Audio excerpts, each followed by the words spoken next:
Masechet Nedarim, résumé du Daf Ain Aleph. Une jeune fille fiancée en Kiddushin qui a fait un Neder et qui s'est divorcée le jour même, et elle s'est remariée en Kiddushin, même à 100 personnes, un après l'autre bien sûr. Le père et le dernier mari vont annuler ses Nedarim. Voici la règle, dit la Mishnah.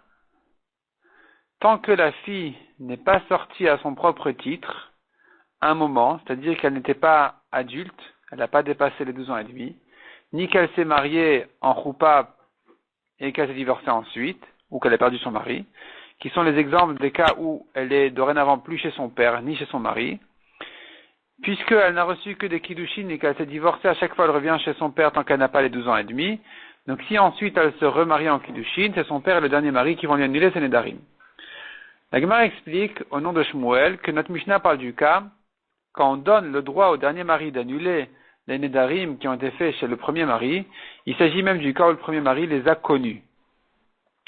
Et donc on apprend ça. Shmuel amène la dracha du Pasuk qui nous apprend cette halakha, comme quoi un mari peut annuler des anciens nedarim même s'ils ont été connus par le premier mari.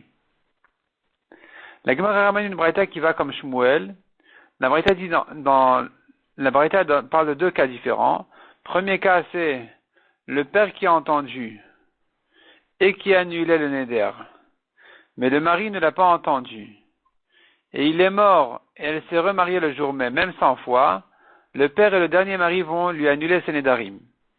Si maintenant le mari a entendu le neder et le père ne l'a pas entendu, et donc le mari a entendu et il a annulé, le père n'a pas encore annulé parce qu'il n'a pas entendu, le mari est mort, elle s'est remariée. Est-ce qu'il faut ici que le dernier mari annule à nouveau ce que le premier mari a déjà annulé, ou il est suffisant que le père annule à lui seul? Selon Beth Shammai, le père annule à lui seul.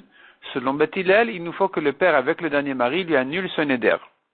La Gemara explique exactement la raison de chacun, de Beth Shammai et de Beth Hillel, dans les définitions de cette association entre le père et le mari qui doivent annuler les deux ensemble. Quelle est la force de chacun d'entre eux? Qu'est-ce que chacun d'entre eux fait par rapport au deuxième? Mais en tout cas, ce qu'on voit d'ici, c'est comme Shmuel, que selon Beth Hillel, le père avec le dernier mari annule un éder, alors que le premier mari l'a connu. L'a connu et l'a annulé. Et donc, tu vois ici que selon Beth Hillel, qui est donc la halakha comme Shmuel, un dernier mari peut annuler un éder qui a été connu par un premier mari. La Gemara ensuite traite le cas du mari qui n'a rien réagi face au neder. Il a divorcé et il s'est remarié le jour même en Kiddushin. Est-ce que maintenant je dis que puisqu'il s'est divorcé, c'est terminé, il a perdu ses droits sur ce neder, c'est comme s'il avait été Mekayem le neder, ou je dis que non, le divorce n'est que comme un silence, c'était que comme il s'était tué en face du neder, et que tant qu'on est dans la même journée, il peut encore annuler le neder. Donc puisqu'il s'est remarié, il a retrouvé ses droits sur cette femme-là, et donc il pourra annuler ce neder-là.